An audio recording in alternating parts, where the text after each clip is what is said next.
Okay, hello. This is episode 75, I believe, of the Following Mechanical Turks project. Kind of a milestone, I suppose. Uh-huh. Um, relatedly, we're now essentially hands off with the second piece, which was published at the end of last year, but we are still collecting reader feedback.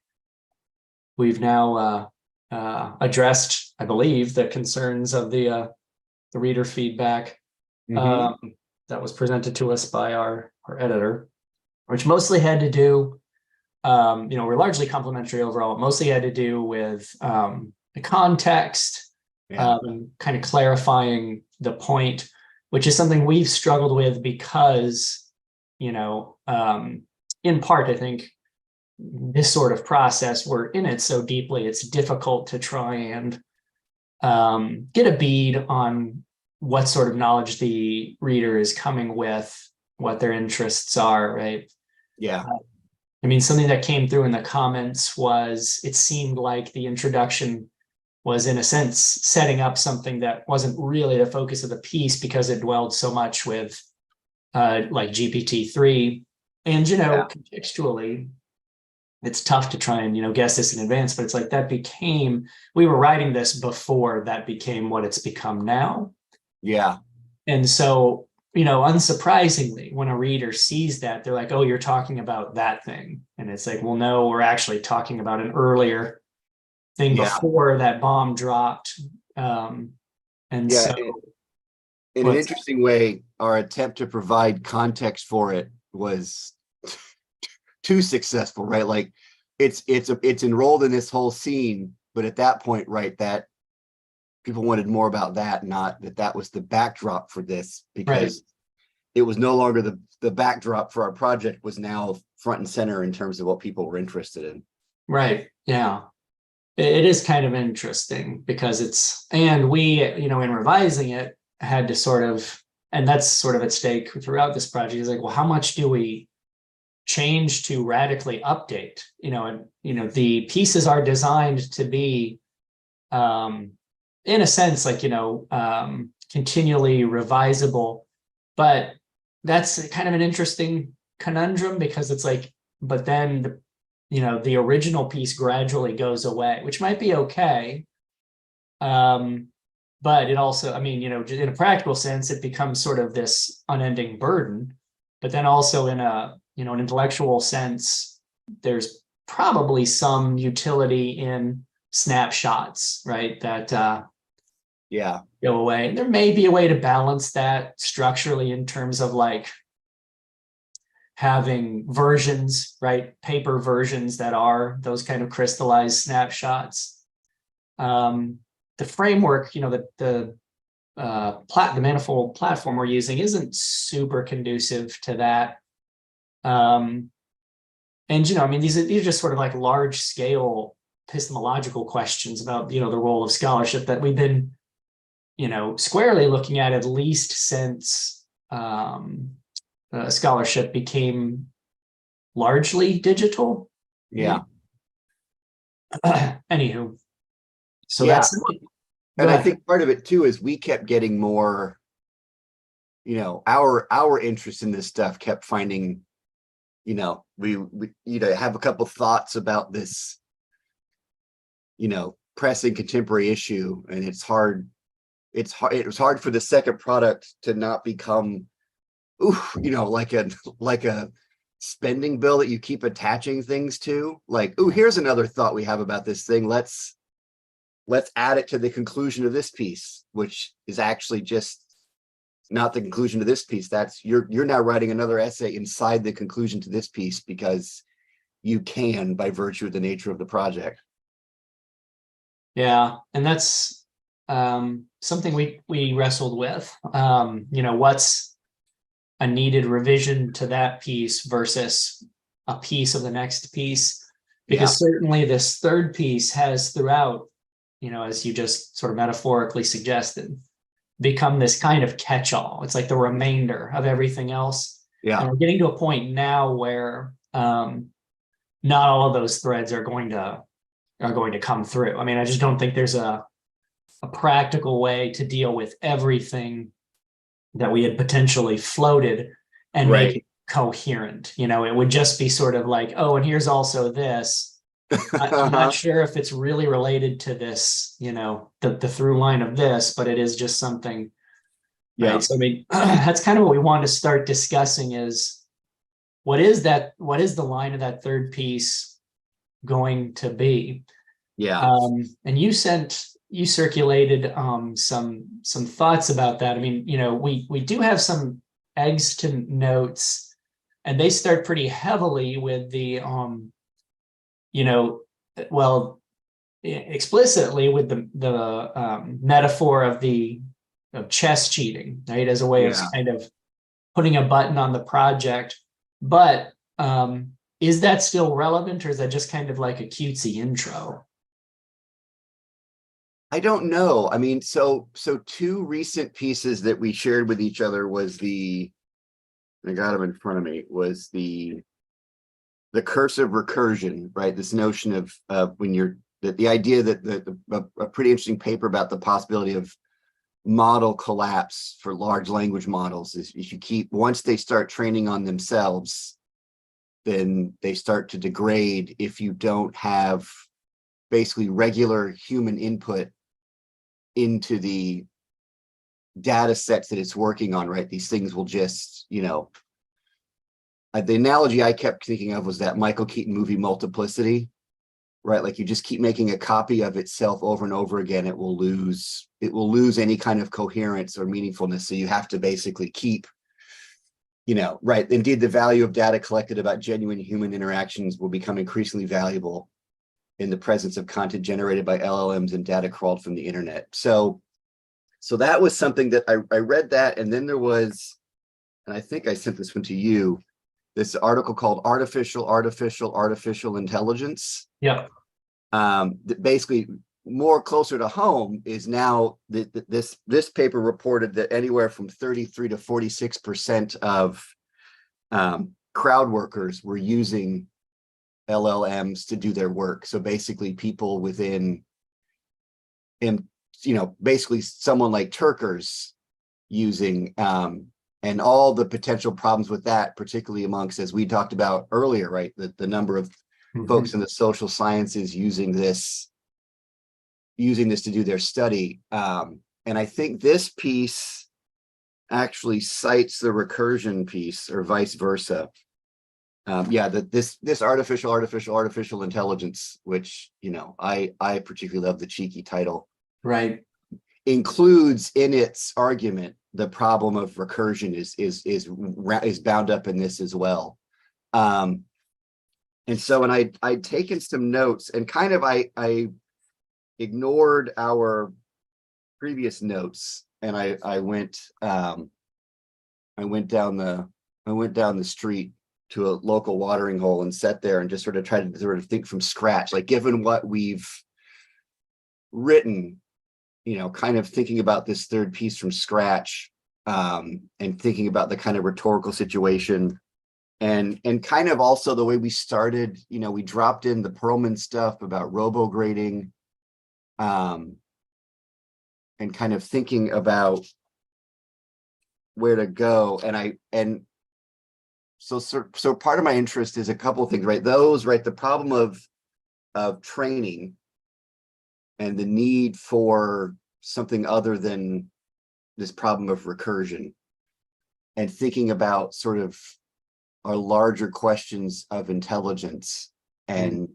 and in particular, right, thinking about, and so I'm going to back up, is essentially sort of shifting as if, what if our sort of theoretical approach in the third piece was maybe less, we kicked around the idea of cultural techniques and potentially looking at mechanical Turks in the context of things like Fiverr Right. and all these things, but maybe shifting that theoretical framework to something that's sort of pedagogical, right? That really gets at, and pedagogical in the general sense, right? Not how it bears upon our teaching, but the idea that where intelligence comes from is it's not built in, and built in gets it sort of weirdly enough two seeming antagonists in this, which is the sort of artificial intelligence folks, right? The sense in which you can that there's a sense which they've also have a model of intelligence that's this self-contained thing. And then people who are worried about it because they are sort of have a platonic or naturalist notion that intelligence is on board, right? It's natural. But they both essentially have a problem with they don't think through the nature of artifice. And artifice gets us, I think, to taskscape, it gets us to rhetorical situation. And that essentially what rhetoric brings to this is rhetoric is not embarrassed by the notion of artifice. Yeah.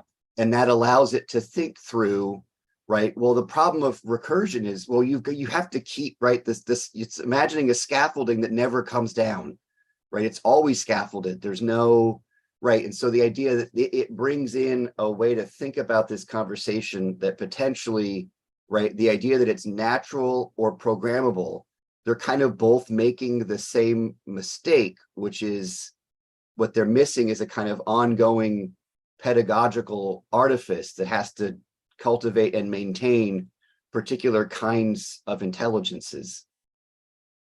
And then I think that would then allow us to think about, the taskscape and the artificial. It's why I like that artificial, because it's kind of, right, to a certain extent, I like that because it points the way to like how ridiculous that term, like you can't, it's artificial. At what point is it real intelligence? Well, Right. at every iteration of artificial. Yeah. Once you start adding those reiterated qualifiers, it underscores, well, you can just cut those off. Like that's intelligence. Right? Just call it intelligence. Right? I mean, maybe get plural intelligences. And then it also struck me too that it'll also pick up threads that part of that too. I mean, I was, this was on the 4th page of notes, so this is after my second beverage at the bar. That there's a sense in which for rhetoric, I think what rhetoric also brings to this is the question of intelligence can never be, if it's not like this ideal form, then it can never be abstracted from a rhetorical situation or rhetoric more generally, right? So that broadly speaking, and this is maybe the theoretical or maybe even philosophical or something, right? Is that ultimately, if it's about, if artifice is important, right? If pedagogy or whatever, but that general sense of something has to be scaffolded and structured is that, and I think this gets to like the labor question and the economic question, is that essentially any conversation about what intelligence is or ought to be is broadly speaking a conversation about how people live together and arrange themselves socially. In many ways, like kind of what we were getting at with that second piece, right? That whether or not, or maybe even conversations I've been having around this, right? That to a certain extent, getting hung up on the question of, is this thing really intelligent? Ignores all these broader questions like, yeah, but is that how much Turkers should get paid? Or, right, like, and the question about whether or not they're actually doing human intelligence tasks, right? That sort of platonic question of what is, seems to be an end around of the much larger conversation is that how we want to arrange people to produce desired or undesired outcomes? Yeah. I think rhetoric also brings that to bear, is that you can't disentangle questions of intelligence from artifice and pedagogy, which also means you can't disentangle them from sociality and relationality, right? That a question of ultimately what intelligence is a debate about how we want to live together and arrange ourselves, right? What kind of taskscapes do we want to live in? Okay. Let me ask a few questions, and also let me apologize. The louder clacking you heard is that I got a mechanical keyboard. So You just like the feel? You like the feel? You like the feel? There's no comparison between typing on a mechanical keyboard and some form of membrane or whatever. Yeah. But it is variably noisy, some of which you want, right? I mean, you want you want the thok, but these kind of situations, and since we all for different reasons collapsed into this room as the shared family office. So my wife and my daughter, you can see hers in the back. We each have workstations in this room. So if we're all in here, it is, clacky. Anyway. Nice. Although you've heard our colleague Ryan Weber type on any keyboard, even if he's on a membrane one, it sounds like he's on a mechanical one. I'm a hard presser too. I've always banged Yeah. the keys. It's interesting now though, because I have this large 4K monitor, and because they're large but also very light, it actually causes the screen to shake every time I type. Just even though I'm on a table here, so I don't know if I'm gonna have to like wall mount this. Anyway. That's okay. So yeah. So some questions about that would be, so when you use the term pedagogy here, how are you deploying that? Yeah, I mean, that's a good question. I mean, broadly in the sense that intelligence is the idea of whatever we imagine intelligence is, you don't get there on your own. That intelligence is a function of pedagogical relationships, right? That there's some kind of educational apparatus that equips you or cultivates intelligence, right? The idea that that outside of any pedagogical dynamic, whether that's school or right the accidental pedagogy that parents do in terms of responding to their children, or so caregiving, those kinds of things, right? That intelligence has to be cultivated in some kind of pedagogical dynamic. So you are talking about some form of acclimation or some version of training to this is how things operate. Yeah, I mean, there's lots of, but something like training for pedagogy. Yeah. Well, I mean, I was kind of picking at the language because pedagogy, rightly or wrongly, has a sort of didactic attachment to its like, right. And even if we resist the notion of an empty vessel, it's still a notion of, I'm habituating or priming you to certain things. I didn't know if that was the what you were suggesting, or some notion of ad hoc collaboration that isn't necessarily in a conventional educational moment, but it's like it requires other frameworks. I mean, from my standpoint, it could be any of those, and that those will all, right, we'll get different versions of intelligence depending upon, right, if one has a didactic pedagogy versus right, that in that sense, right, whatever that I don't take pedagogy to mean a particular kind of pedagogy, right? That in that sense, right, that could also be a way of explaining, how one ends up with different kinds of intelligence or intelligent action is whatever the pedagogical dynamic is. It's doing the work of cultivating intelligences. Yeah. I mean, it's interesting. I just wonder, and I guess we can't know at this juncture, but it's like, does that come? Pedagogy has a lot of baggage. I mean, in our discipline, it's even kind of attacked as not everything has to have, the pedagogical turn. Not everything has to be, and I don't think this is, but it's like, even invoking it, it's like that attack is every paper doesn't have to end with, so here's what you do in the classroom, right? Right. And our discipline has a lot of that, particularly the composition sort of. Oh yeah, which bedfellow. Which I'm no right. Yeah, I also dislike right, the expectation that, okay, now what do I do with this? Well, you've read it. There's lots of things you could do with it.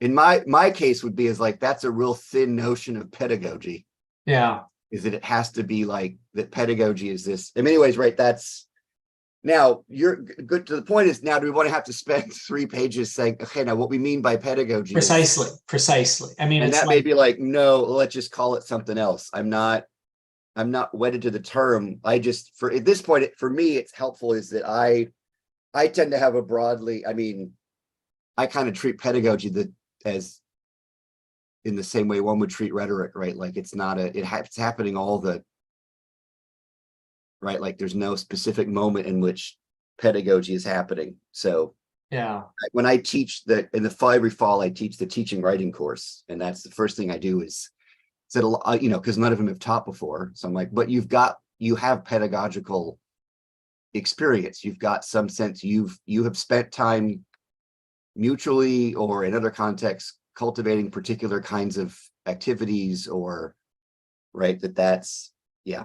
But you're right, for a particular audience it may not be worth it to have to rescue that term from, I don't mean lesson plans. And right. yes, if you think that pedagogy is just lesson plans, you've got a That's, bigger problem than I do.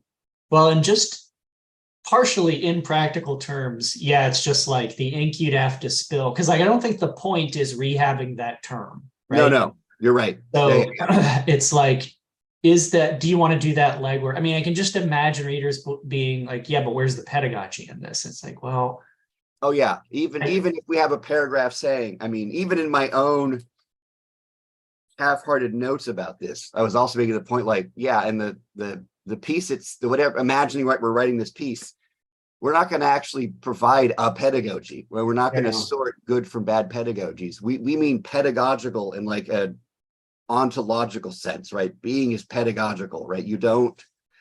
You're not born and then you somehow just naturally develop into an adult, right? But we could other terms for that, right? Acculturation, cultivate, right? There's lots of terms, but the idea is like intelligence has to be taught. Whenever we mean by taught, right? It's a function of, you have to doctor. I also like, you have to doctor. It's doctored, right? It's artificial. There's all those other, right? I also like that the term doctored means it's similar to artifice, right? The idea that something's been doctored, or anyway. yeah. So, Well, and related to that, because this kind of, and maybe so, could you kind of restate or return to the notion of, is it a crux or a major component that it's like, so this all has to do with like social relations? Is that? well, I mean, that was another part of that, and that may be something we don't. So the part, right, that I was kind of thinking of rhetoric's, it's Yeah. things it's concerned with, and the idea is that if rhetoric allows us to take artifice seriously, to not be almost embarrassed by that term, and that's really what struck me is the need even for these folks to add a bunch of ones on the front. It kind of speaks to a embarrassment about the term, right? Do we have to keep doing this? It's moved from just, we call it artificial intelligence, to the Jeff Bezos tongue-in-cheek artificial intelligence, and now to the third one. It's just like, just own it, right? Like it's all right. And I think rhetoric is good for that. And then the other stuff, I guess, was sort of an implied answer. Okay, now what does that get at? Like, so what? If we take it seriously, well, if we take it seriously, then it means this conversation about intelligence has to become a much more broader conversation that isn't just how do you write about what. Again, it's sort of moving. It's part of what we made in the very first piece. Like, we have to have a conversation about this that moves beyond the isness of intelligence, right? Whether this intelligence maps on to this, what does this attempt to generate intelligence do? How does it arrange people? What kind of, right? That those are the more interesting questions. And so rhetoric, basically, by taking artifice seriously, allows us potentially, right, to have this conversation in terms of labor or economic, all these things that are about arranging people. Yeah. And that's what that Is it just people? Does that give? it could be, right? No, right. It would be how we arrange, how we just organize shit, which would include, yeah, humans and non-humans. That's part of it is, and I always, what a cautious fellow I am. So I often think defensively Indeed. in terms of like, so what you're saying is this is sociology, and it's, in our, if our response is no, we'd want to know why. Yeah. No, I mean, I like the kernel of artifice. I mean, just on a personal level, I actually have a draft of so I go to every commencement that our school, I always have. Now, we'd had them during COVID, but I've always gone to commencement. You're a trooper. Well, I do it because I think there's a certain level. I mean, you also know that I'm a protocol person, and it's like, it's in a sense, it's kind of owed to the students, and perhaps more importantly, their family and loved ones. It's like, just show up to complete the pageant. Yeah. Because as much as that's for the students, it's for the people, participating. Anyway, so I've been writing this thing that is about, and I've been doing this, now for 15 years, about when I tell people I'm in rhetoric, I usually get two responses. And the first one is, isn't that just lying? And my response is, no, not just. But sure. I mean, if we're not studying lying, who is? Yeah. Right? I mean, there is a notion in which we are the group that accepts, and historically, at least as our understanding, has accepted or sidestepped that as a question. Where, I mean, it's Plato who's demanding that you ask, is that a lie? Right. Right. I mean, that's the complicated answer to that is, isn't that just lying? It's like, well, the lineage of Western metaphysics based on Plato is compelling you to answer that question, right? I mean, historically, rhetoric's response to that is like, that's not really super productive to try and nail down an essentialist response to, yeah, but what is this, right? It's like, I'm less interested in that. I'm more interested in the effects of like, what did this statement do, right? I'm not saying lies don't exist, but it's like, but what are the effects of that, right? I mean, right. There's, in many ways, you don't seem to understand how bad lying can be, because in the sense that there's a lie is not true, but it can be so much worse than that. Well, and rhetoric has seemingly historically just been less interested in essence and more interested in effect, right? I mean, that's at least kind of the history of it. It's like, well, it deals in like practical terms, the state, the courtroom, household management. It's like, it doesn't really, and that's kind of its critique, is it's not navel-gazy, trying to resolve essence, which seemingly we've never done, right? Point to one essence we've resolved. I don't think you can do it. Yeah, and it's not black. I mean, how much more time do you all need to figure this? You've given you like 3,500 years. Let's get shit together. I mean, that's the snarky thing with philosophy. It's like, well, what question have you answered in these millennia we've given you, right? Yeah. Not a lot. Whereas we could point to, for better or worse, nation states have risen and fallen, court cases have happened, right? Philosophy departments exist. You're welcome. Anywho, so it's like, I like the crux of artifice, right? Where it's like the way we can contribute is by not trying to resolve even what is intelligence. It's like, you can certainly approach that question, but our kind of disciplinary stance is it's just not super useful or productive or even interesting in a sense. And it would solve none of the problems around AI. Right. It would resolve precisely none of the actual questions people like. It's really intelligence. Oh, well, that solves the problem of whether we should have self-driving car. No, it doesn't. Right. That self-driving car is sentient and intelligent. Neat. That actually doesn't help me. It might provide it. It might contribute to suggesting some framework in which that decision would be decided. But it would not, like, okay, so Chat GPT-3 is intelligent. Okay, but does that help resolve the writer's strike?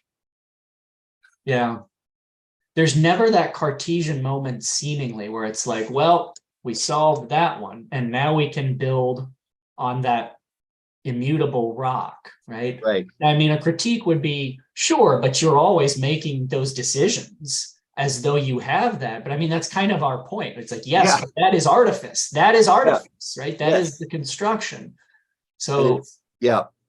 it's, and Gorgias, I mean, even point that's like, even if, which you can't, you could ever resolve that question. It's like, even if you could know the mind of the god, it's like, I wouldn't know if I got it right. I didn't know if I could communicate it to people. It's like, even if you had that firm rock, it's like, now what? I mean, everything that you're going to build off it Yeah. problematizes, your certainty about that, Oh, that's a what you great. can possibly do with it, Yeah. Well, and this would be rhetoric. This was actually, so our friend and colleague Paul Lynch had a debate with a philosopher about philosophy and rhetoric, and it was pretty interesting. But I kept wanting Paul to ask questions about like what ultimately what wouldn't you do, right? I mean, I like if once you, and then what it's like philosophers have to balk because once they have the rock, really the only thing they can do is hit people with it, and they don't want to do that because they don't. So what they do is they just take their ball and go home, right? It was a couple students in the crowd that finally asked him, like, the philosopher, like, don't you have the courage of your conviction? If you actually think you've discovered this, why would you not follow through on that, right? Why wouldn't you make, for instance, a republic that had an Right. immigration policy that didn't allow, right? The only thing you could do with that rock is hit people with it. And your average Yes, probably then impose it as certainty. Yeah, but your average contemporary follower says, yeah, I probably shouldn't hit people with it. Then what do you? Yeah, they only have one possible tool, which is certainty. And really, mostly what you do with certainty is probably violence or smugness. Anyway. It's an interesting point. I mean, yeah, what do you do with certainty? Because it seems like the only thing. I mean, it's like, well, you could say, well, we move on to the next certainty, but that's dodging the question of, Yeah. But then what? Because it seems as though the next step has to be imposition, right? Which Right. is, and that's, at the crux of everyone who thinks they've got it right. Talk to most, let's be cautious and say most major religions, they feel they're certain, therefore the next step is imposition, or if not imposition, at least adjudication, where it's like, I know you want to do this, but you have to understand that that's wrong because I'm certain. So what you're doing is wrong. So I'm not going to put you in jail or kill you, but I am saying you are wrong. Right? Yeah. No, because at that point, this is what the conversation is like. Well, you can't engage. Why would you negotiate with someone who by definition is defective? Like, I mean, the question I kept wanted Paul to ask is, what do you do with difference other than eliminate it? That can be your only answer. If there is an objective stake on this, then there are people who are right and people who are defective in some way, they're not just wrong. Yeah. There's something that prevents them from. So what do you do with well, I can tell you historically what happens to they get a lot of they're invalids, they're whatever. Nothing good happens to them because they're not agonists with you, right? They are so that was ultimately, I call it, that was, but Paul was very generous. Paul, though, did ask him, have you read anything about rhetoric written in the 20th century? And the guy did like, no. But what do you do with difference? Seriously, because difference for you cannot be but a problem. I mean, I guess the generous response would be, which is Plato. It's like, well, it's the good reading of Plato, which is like, I do my best to bring them into understanding, right? Yeah.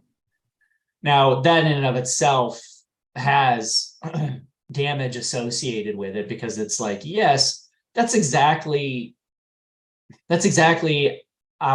the generous stance of the United States toward its native peoples, right? It's like, right. No, we've got to educate them. We've got to save them from this state. It's like, and even if even in the best permutation of this, where it's like, I just need to be their friend and let them understand that, this is even the best notion of evangelizing, where it's like, I'm not going to beat you with this. It's just, I can show you that if you accept this, good things will happen. It's like, it's still a dehumanization. Even its best form is, as you say, viewing somebody as deficient, right? It's like, now we talked about pedagogy, and there's a barb in that, right? Pedagogy is fixing the broken in certain ways, right? I mean, this is something we definitely wrestled with. And a Yeah. former colleague of ours, I remember, I don't know if he's changed his stance, but embraced that, where he's like, no, I see my students as deficient, damaged individuals, and I correct them, to the degree I'm able. Yeah. So there's a question of, to what degree is any notion of education, does it have that barb of Yeah. fixing you? Well, I mean, at that point, I'll point out, well, he's at least that colleague at least got the word education wrong. Not even what educate means. It means to draw out and lead forth.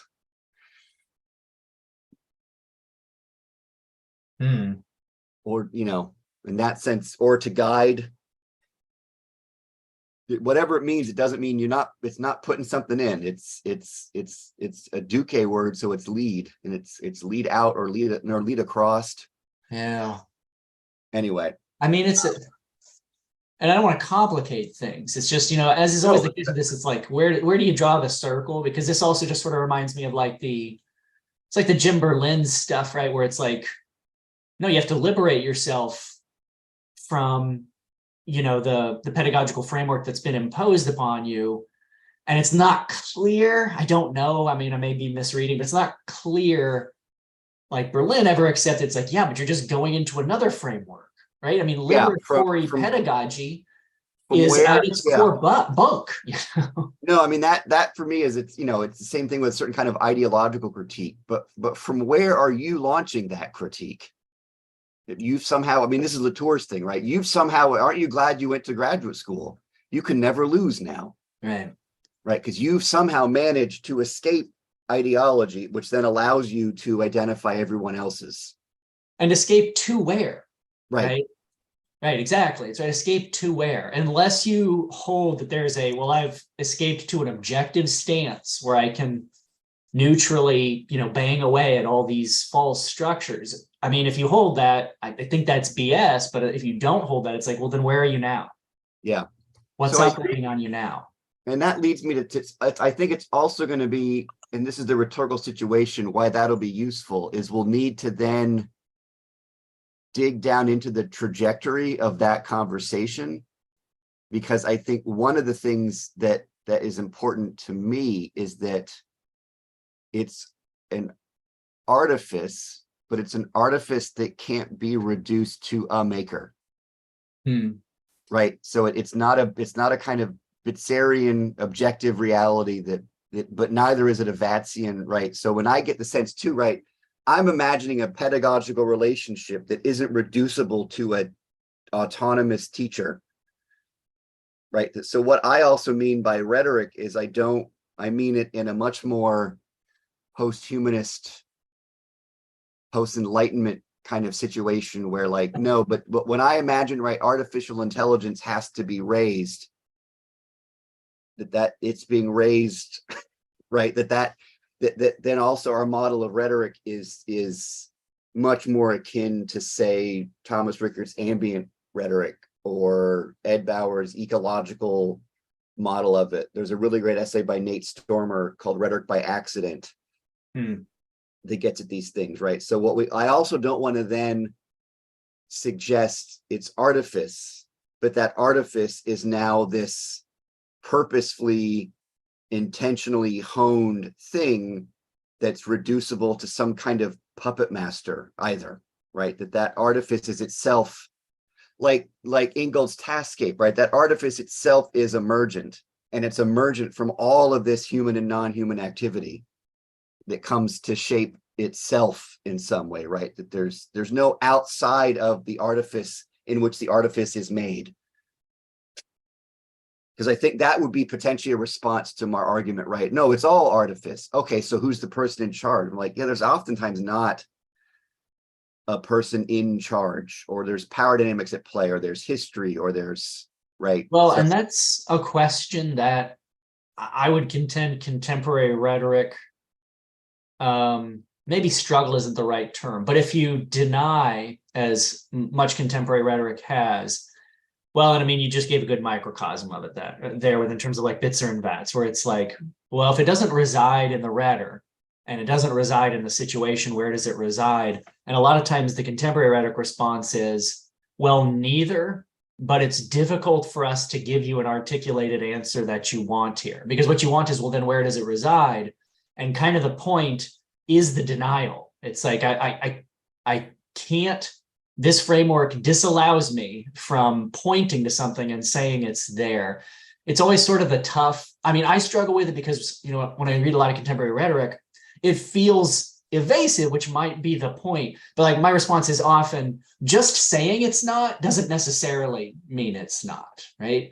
I mean, this is partially my engagement with even Thomas's piece, where it's like, I know you say it doesn't reside here and doesn't reside there, but just saying that doesn't necessarily make it so, right? right. It's not this. It's like, okay. And one of the difficulties, this is why I tend to teach Jenny Edbauer's rhetorical ecologies essay more. I teach it in all my sort of public rhetoric classes, is that it's also, I've increasingly realized that rhetoric also doesn't do hypotheticals. So like, where is it? I don't, show me your work, right? I can't, it's going to reside in this. There's in many ways, the reason That's an interesting point. That article is difficult to, is because I can't tell you ahead of time where it's at, but I know that you shouldn't go into any given situation thinking you're going to like, where would it be at? So Edbauer basically says, so the way that you trace an ecology is you testify to it. You follow, I mean, this is Latour's, you follow the actor, right? You Yeah, don't, it's retroactive. Yeah.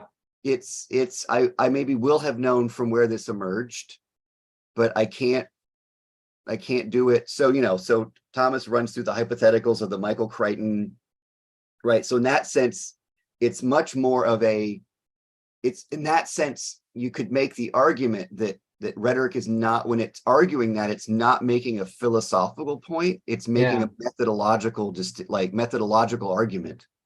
Right. Is that, no, if you want to know from where this is coming, you have to be in it. You have to go there and trace it, right? You'd have to go inside Mechanical Turks to find out. And what you're probably going to find is, you might find that there's one actor who has tremendous amounts of, that they're right for Latour standpoints, that they are more real because they're producing more effects, right? Or whatever language you want to use. But in that sense, right? So, right, in that, right, there's a sense in which if you read, and Thomas can be read this way because he writes that way, right? Philosophically.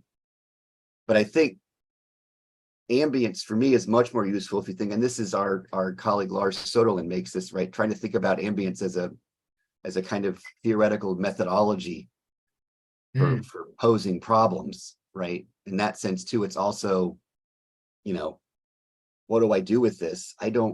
I also can't tell you what to do with it, because that's the follow-up question, right? I mean, so what's the utility of it if it's always, you know, if you can't in advance say, well, it resides there, if it's like it's only something that can be tracing that can be done, it's like, well, let's look at this scenario and trace, right? Then, and this comes up, I mean, this isn't just a rhetoric problem, because this comes up in a lot of things where it's like, if you can only do that, then what, you know, utility is it if there's no predictive value? I mean, do we have to answer that question? What's the utility of that tracing then? Is it a question we have to answer? And if so, what might an answer be? Yeah. Well, in that sense, there, I mean, in many ways, this is maybe rhetoric pointing to, this is for me what makes rhetoric empirical, is if you want to solve the problem of, there's also a sense in which I think you've also just described by nobody likes democracy. It lacks any, if at its best, it lacks any predictive power, because you don't know you can't know what the right thing is going to be until after the vote. Like rhetoric ultimately says, you can only solve these problems by living them. Yeah. And then you die. having left, right? Philosophy tries to solve too many problems because it's trying to do it without actually going through the, right? This is why I think this is bears to hear, right? It's Ted Chiang's point about if you want something that has 20 years of common sense, it's going to take you 20 years. Yeah. You can't, this is Latour's, right? You can't double click. You got to do the work. If you want to solve the problem of what's going on in that situation, you have to completely embody and be in that situation, which means that's all you're doing, right? You can't arrange it like there's this trolley problem and that trolley problem. And look, I've solved all these problems and I've somehow never, right? This is why for me makes rhetoric is the most empirical discipline ever, because its answer to all these questions is right. Or back, there's another quote I like by, he's not in rhetoric, but it's Carnap, which always sounds like someone is running a circus. But like most problems in life are not questions, they're not riddles to be solved. They're things to live. So right, the riddle of death is you only solve that by undergoing death.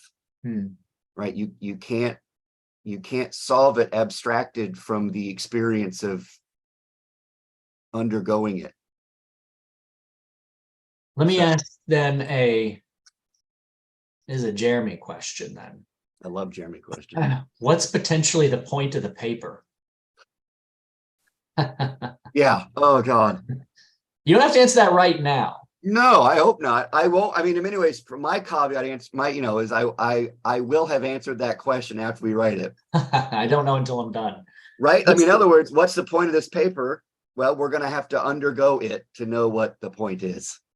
That's fair. I mean, and then reviewers will tell us whether it's there or not, and then we'll revise it. A kinder, query might then be, what's the question that the paper is attempting to answer, even if it doesn't ultimately answer that? Yeah, I think after the work that we've done, what is the rhetorical or discursive benefit to taking artifice seriously? And what does taking artifice seriously allow us to make a part of this conversation that previously wasn't part of it before? Yeah. Okay. And in practical terms also, what does MTurk have to do with this? I think MTurk then becomes a case study of here's what happens when you don't try to figure a question around this by trying to figure out what intelligence is you instead trace how particular forms of intelligence, in our case, readability. I mean, I think we dive back into readability again. I don't even think we should use intelligence, should maybe show up in the introduction and conclusion. And then here's a way to think about, in many ways, we're kind of doing a Latourian move, which is Latour did all of the, right? People read Latour now, like late Latour, and they go, so what does one do with this? Like, yeah, that was early Latour. That was the early, yeah. We did that already. He was building. So in that sense, right, then Mechanical Turks becomes a case study of, and then we can maybe add to it, right? So now we'd want to look at the labor, but essentially you don't ask a question about whatever the important pressing question would be about Mechanical Turks. Is you have to do the kind of ethnographic stuff that to be a Turker, the guy we talked to, Hanrahan, and right, you'd look at the platform, all the questions he read, like that's you don't. Yeah, so I think that the Mechanical Turk stuff would be, here's a case study or something like that, and then how it speaks to these things, right? That the idea of what is readability, well, here's 4 different cracks we took at, and it also means too that our, and this gets us back to something that we talked about with Kegel a little bit too, right? That even our act of studying it took part in the generation of readability. Right. There's also no way of studying or asking questions about intelligence that doesn't in some way generate an intelligence, right? You will get the kind of intelligence that your questions set up. That's, it's in part, to me, what's really interesting about Turk as an entity is it doesn't really explicitly have this answer to, but what is artificial intelligence, or what is artificial intelligence, or what is intelligence? It's like, well, it's whatever it produces. Do you know what I mean? Because it's like, and we can trace things like the economics of it, right? I mean, one kind of partial but easy answer to that is what is, what is that humans do? It's like, well, it's whatever's Turk is spitting out because it's cheaper to do it than use a Right. computer.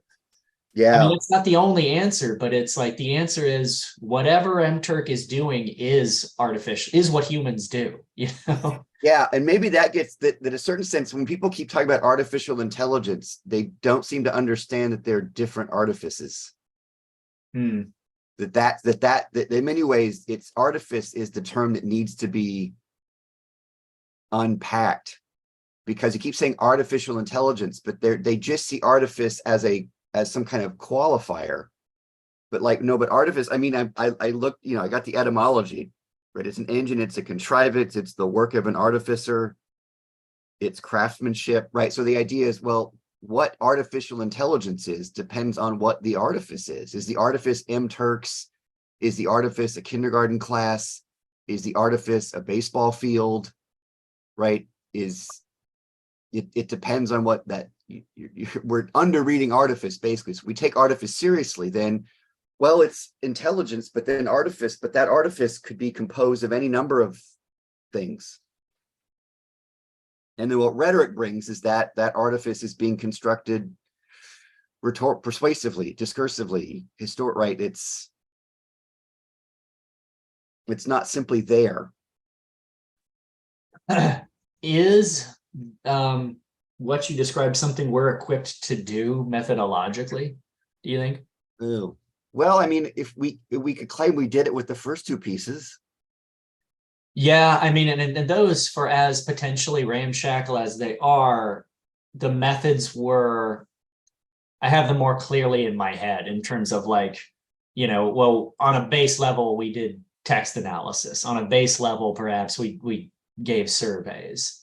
Yeah. If the third one is this kind of tracing, um, if that's what the method is, Mm, are we prepared to do, like, I mean, is this our Aramis, and are we prepared to do that?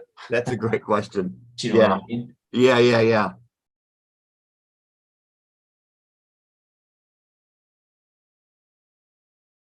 You don't have to answer it now. I'm just, No, that's a good question.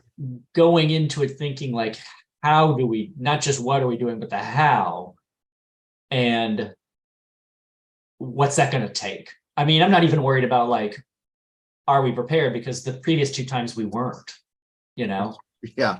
Not being prepared has not stopped us before.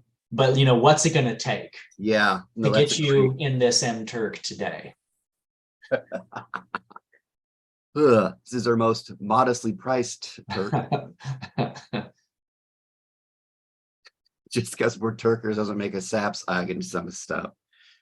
And I don't know if it's an entirely fair question. Also, given the sort of tension we have in terms of like how we view method, I mean, between you and I, essentially, how we view method. I mean, there may be an answer to this question that is like, well, the doing of the theory is the method, and I do feel prepared, and here's what that's going to look like, That's my right. Yeah, it's always like, yeah. This may not be. Yeah, I was writing that in another context in terms of my own struggles with being a WPA and assessment. Like, man, the language of applicability and transfer is awful. Yeah, and that's the domain. That's the domain it's in. Yeah. I don't know. It's just something to consider, and I don't, we don't have to have a tidy answer necessarily of, well, you give a survey, right? I mean, that's a tidy answer. It doesn't have to be that, but there is probably lurking beneath this a question of how do you go about it? How do you go about doing this? Yeah. What's it going to look like? Yeah. My short answer that may not be is just theory. which for me, I mean, that links to the notion of artifice, right? The idea that the link, the history of that. I mean, the example I always give is what I mean by theory is Aristotle's definition of rhetoric, which is the ability to see in every case the ability to persuasion. It's the Greek their word there for see is theoria. It means to see, but it's also linked to theater. So the idea that what theory does is theory arranges things so that something be right. The idea that evolution is a theory. Well, it's not a hypothesis, right? That what theory does is it arranges things that allows particular kinds of perspectives or knowledges to observe. In that sense, right? Lots of things can do. I mean, this is almost like a Heideggerian, but like a chair does theory because it arranges a particular set of relationships that allows certain kinds of information to become to unconceal itself. Yeah. Right. So the idea that theory is itself an artifice, and it's a particular kind of artifice that allows things to be arranged in particular ways so that they make sense, right? So that they can be told. I mean, theory is a kind of telling. So theory arranges things in a theatrical way, which also involves, right? There's a great article that I can maybe send that's about that. It's Aristotle in observation, but also the spectatorship. But that spectatorship is not passive, right? There's a kind of judgment that's entailed there by the spectator is brings their critical facilities to bear on the theatrical thing. So in that sense, theory is what's our method is theory. We're going to arrange an artifice in which we think a useful artifice for thinking through the questions of human intelligence or artificial intelligence.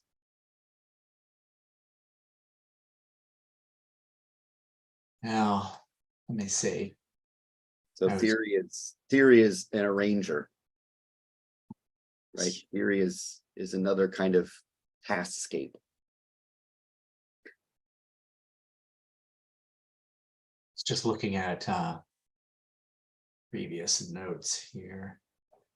I'm gonna find that piece too, by the way. Which one? The Aristotle and observation, but it has a nice theory. And the way his use of it in that definition. But I like it because it's always my answer to grad students that ask what's the difference between theory and practice. I'm like, I don't know. Theory is a practice. What other practice are you talking about? Like, it's like, how's this theory going to help me do this practice? That's like an athlete saying, how are these jumping jacks going to help me play football? I don't know.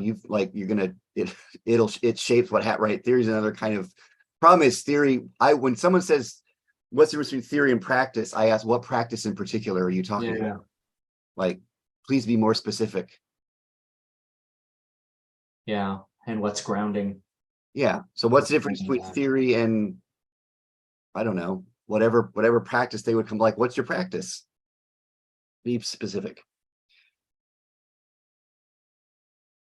Yeah, there is that. Is it Harman who talks about that kind of hyper-localism, that you can't answer those questions except in particular cases? I can't remember. It feels like Prince of Networks, but I can't. Yeah. I sent you a link. It's Observation, Aristotle's Theory of Epideictic, sorry. Nobody really knows how to pronounce that. Yeah. Maybe I won't even contemporary Greeks, but I can't tell you what Shakespeare's English was either. So no, but I got into this because it's part of my long-running interest in the epideictic is everything. Yeah, everything's performative. Yeah. How would one know this is a good course of action to pursue unless one had already praised or blamed it? Like, because Aristotle doesn't know what to do with it. God bless him. Well, and we don't know what we have of the received Aristotle. Yeah, his student. I was always like to remind people, like, those are his students' notes. You realize, you're like, what if your legacy was whatever students wrote when you were rambling? No doubt, drunk. There's a lot of that, like how ethos is the most powerful, but I'm not going to talk about that one. Now let's talk about logos primarily. Yeah, but actually most of this is just going to be about pathos, like 40% of it. And I may be working out some father figure stuff I'm having with Plato right now. And Alexander keeps giving me back rubs that I don't want. I think he was only with Alexander for a few years, right? It's only Yeah, a tutor. Small world, though. Jesus. yeah, Well, we've made it small. That's how we've carved it. Right? yeah.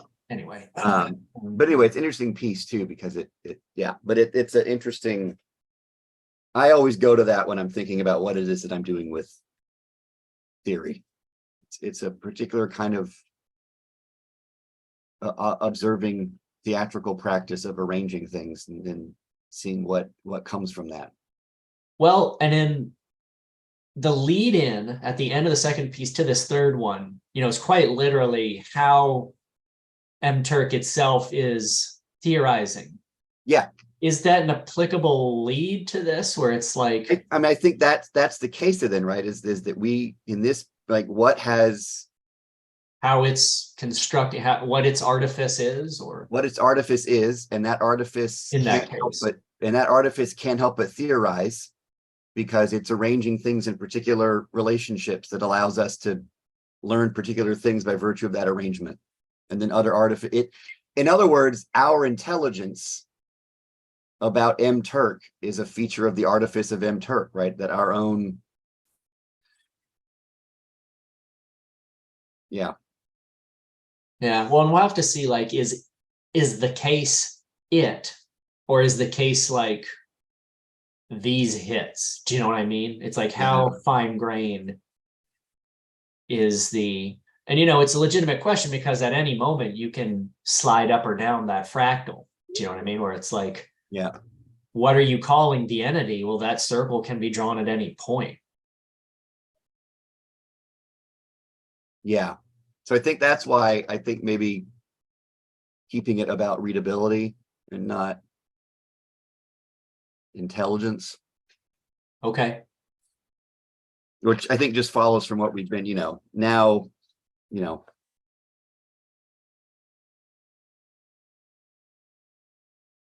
Yeah. Well, okay. I mean, what this, should we do? How do we, what's the next step? yeah, that's a really good question. Is there stuff to read, or? Well, that was one of my notes was, where is it? So it's also on this Google Doc, is thinking about what rhetorical theory we might want to look at or re-engage. So maybe digging back into the rhetorical situation stuff a little bit more. Because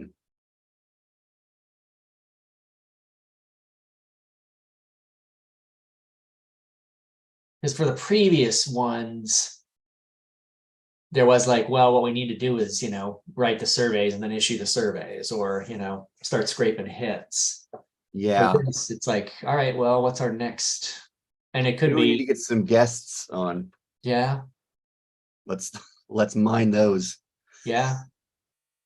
Well, that's also because part of me also, and I don't know how large of a component this will be, but you mentioned kind of the two horns of the humanist notion of intelligence as being this kind of human thing versus a more, I don't know, Bayesian, or just sort of a sort of harder core artificial intelligence person, where it's, and I think Hanrahan got into this a little bit, although I think he was pushing back against it. Where it's like, no, I mean, literally whatever humans are doing is not special. It's just sort of like a code to unfold. And part of it is like, I worry about straw manning, where, particularly we're a little more conversant in like the humanist and the flaws of that.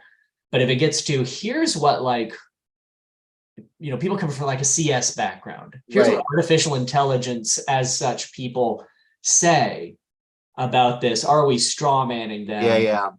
I'm not super comfortable in those, and I don't even know, surely they do, but I don't know if like a big component of what they do is what we would see as largely theoretical, where it's like, here's the CS paper where we are, constructing our theory of mind, for example. They must do it, but I don't know if that's such a component. And it's certainly not, I mean, I'm only getting the highlights of that conversation, Yeah. as received probably through popular media. Yeah, which is probably as frustrating to them as it is to us. Exactly. It may be too that we don't that those two big prongs are maybe something we don't necessarily need to even. That's, is it something we gesture toward rather than Just, or we can large, just make the case for our particular method without needing a foil. unless we need to say it doesn't reside, as we saw in sort of like Bitzer and Vats, it doesn't reside there and it doesn't reside there. Yeah. I mean, can we make the case it doesn't reside? Intelligence doesn't, it's not a human prerogative, but it's also not, solely a machinic prerogative. Yeah. Well, I mean, this is why that cursive recursion piece is useful. Okay. So what it's suggesting is it can't just be, you can't load up an LLM and then just set it loose. You have to keep inputting something from outside of it. Well, and what's underneath that is, because part of me says, why the hell not? Right? Do you know what I mean? It's like what it's revealing is you can do it. You just don't want to do it because the outcomes that it spawns are not ones that you preferred. And I couldn't tell you. It's like you have an implicit theory of an implicit desire about the outcomes you want, which are de facto defining intelligence. Yeah. But there's That's nothing wrong. I mean, there's nothing wrong with Habsburgs. So they're brutally inbred. So what? Yeah. I mean, it's like what you have is a notion of, yeah, but that's not good. The same thing's true with the recursive AIs when it starts spitting out Yokos. Yeah. You're like, yeah, but that's not what I wanted. Okay, we can work with that. That's not what Rhetoric's you want. not right. Rhetoric's not embarrassed by you revealing what it is that you wanted. That's not in a that's all it can be, right? There is what was your artifice trying to cultivate? And For us, that's did you get that? right. You shouldn't have to say, well, that's not what you could just be able to say, I didn't get what I wanted. Cool. Yeah. Now, potentially the benefit of that. Well, now let's maybe compromise on what our wants are. Yeah. You get the that's effects, right? I mean, because the goal here isn't to, but I still don't know what intelligence or artificial intelligence is like. So what? I mean, it's like you wanted this, it didn't happen at first. Now we got closer to it. But where do those desires come from? I also can't probably help you answer that a whole lot. We could trace things in your background, but I'm not going to be able to give you a psychological answer. It's because your mother did this to you. It's like I can't really. Right. Because just insofar as we won't resolve this by ascertaining the isness of intelligence, we're also not going to solve it by ascertaining the isness of your desires. Yeah. Yeah. Which may emerge because that comes up, it's sort of like this answer is latent in certain ways. You may not be aware of it, but it's latent. And, understandably, a lot of times we have an issue with that. It's like, well, that's still saying there's a secret component if we could just get to it.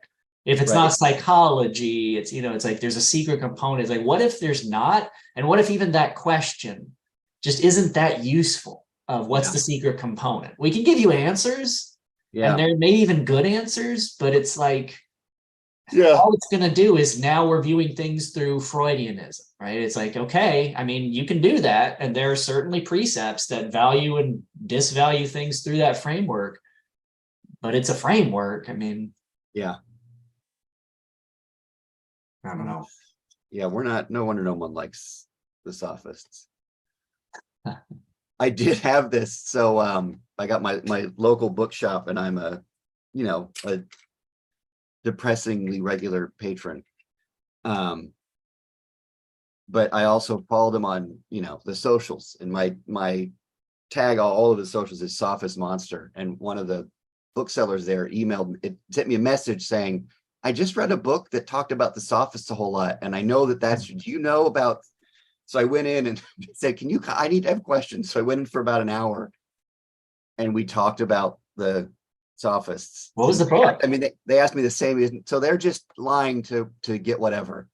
Like, okay, what was the book? Don't leave me hanging. I don't know. Oh, It wasn't even I think it had come up in something like okay. it was a passing reference in something, and then they Googled it, and I was like, oh, I wish you hadn't done that. Um, you Although I know, don't care, no, that was a really Again, isn't that just lying? Well, not just. not just lying.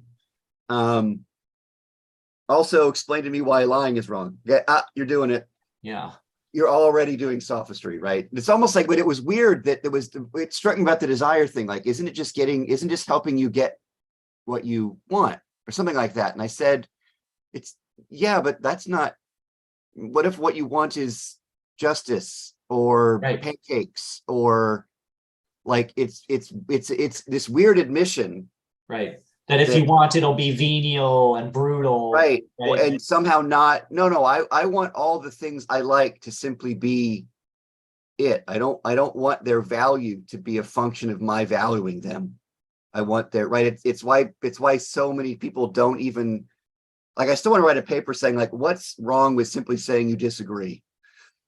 And I think the reason is that it's the disagree to say you like philosophers, they don't say they disagree, they say they don't understand. Hmm.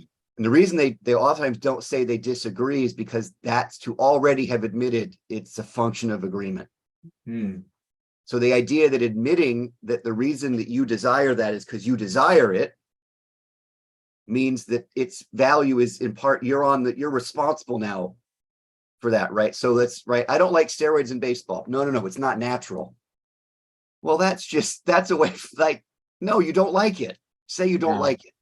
Well, that then right now the sophists have won. If I say I don't like it, then what I've made is I've made my own preferences a feature of the world showing up to me. Yeah. And I want baseball to not have steroids in it because it's it, right. It's just wrong. So sometimes I think so. It's weird, but it's weirdly platonic when someone acknowledges that. Isn't it just getting what you want? Yeah. Don't Right. you? Don't That's you? You're in a bar and you see someone you like. Don't you think they're just gonna fall into your like? You might have to use a line. well, and that's how I've talked to folks about this about political action because understandably in politics there's very bright lines about right and wrong, and on the left um, those lines are a little softer, but it's like, well, no, racism is wrong and so we should combat it. But there is, the position which is anything, take the most monstrous thing you can imagine, right? Whatever kind of genocide, it's like, yeah, but is that wrong? Or is it bottom? It's like, no, I don't think it should happen, right? It's like, I just don't want this, right? I want a world where racism doesn't exist. But is it because it's objectively wrong? It's hard for me to demonstrate that, right? It's Right. hard for me to demonstrate that anything is objectively right or wrong. So the tacit answer is, I just don't want it. And I think a lot of other people don't want it to be like that. And so, yeah, I mean, it's a democratic force. I desire the world to be rid of these Yes. forms of racism. I desire a world in which this does not happen.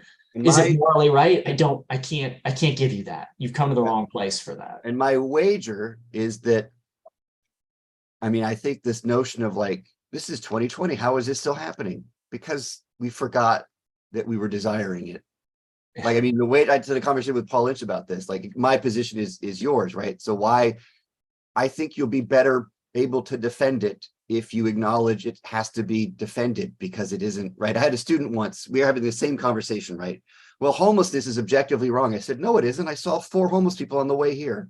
Yeah, it exists. It So exists and it must exist because I even said, and many of my, playing not devil's advocate, but it's like, I don't think you actually understand how bad it is. You think that just some objective rule has been violated.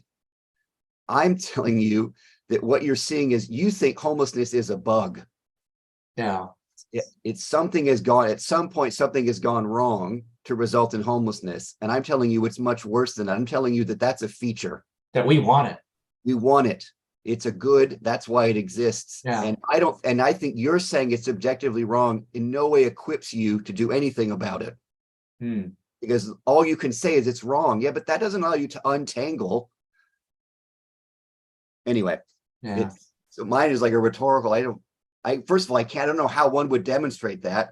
Clearly, I can't demonstrate it. It happens, right? Yeah. You can't demonstrate it in the way in which like gravity is objectively true. Although even then, I could go to the moon and it would be different. But anyway, right? Like I don't know how you would go about, and I'm unconvinced of the utility of it, and I'm actually convinced of the disutility Hmm.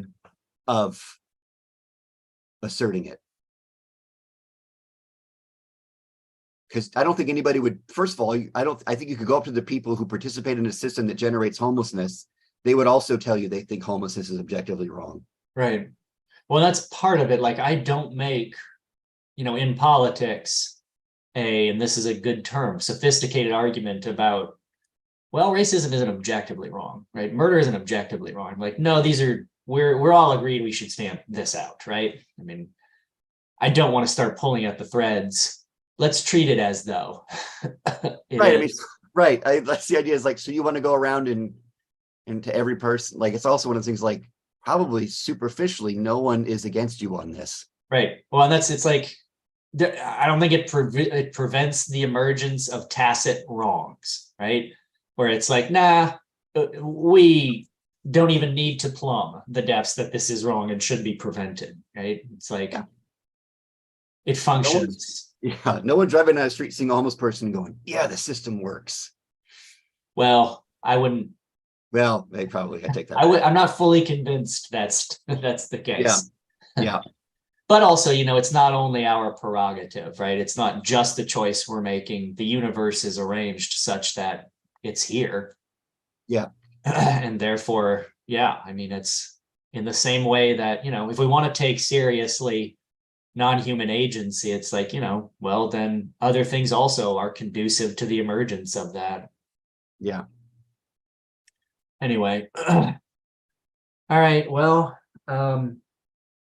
Okay. this Well, also, this piece, as I think we can feel, um, you know, um, I think you're kind of more the point person on this. With the other two, just for practical reasons, like, I was going to do the yeah. scraping and text processing. So it's like you couldn't really even until I was like, all right, well, here's the stuff, Here's what I scraped. Yeah. which, is determinative. I mean, we collaborated on it, but of course, as we know and saw, it's like you get answers to the questions you ask, right? Of course you Yeah. do, so you see what you're looking for.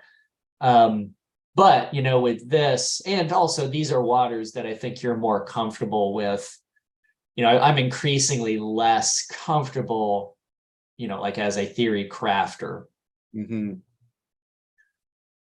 Anywho, Yeah. So maybe kind of even progressing in the mode of the conversation today, which is I shout theoretical nonsense, and then you ask questions, and then we hone it into something. well, and if there's material to read, because this also feels like something that is going to be drawing upon the work of others, Yeah. I mean, to marshal its argument. one of the method, I mean, at least for me, one of the methods of theory is reading. That's the, Right. so yeah, I might revisit, although I will be because I'm teaching it again, the rhetorical theory stuff. Two birds. Yeah. But yeah, so I wrote up those notes and then I went and read this cursive recursion and the artifice. So I've got some notes about just the concept of artifice itself that maybe I can write up. In particular, I really think as we opened up the first piece kind of with the mechanical Turks and the artificial intelligence. So I wonder it'd be interesting to kind of open up with that artificial intelligence, which could even be, I mean, I wonder if there's still room for the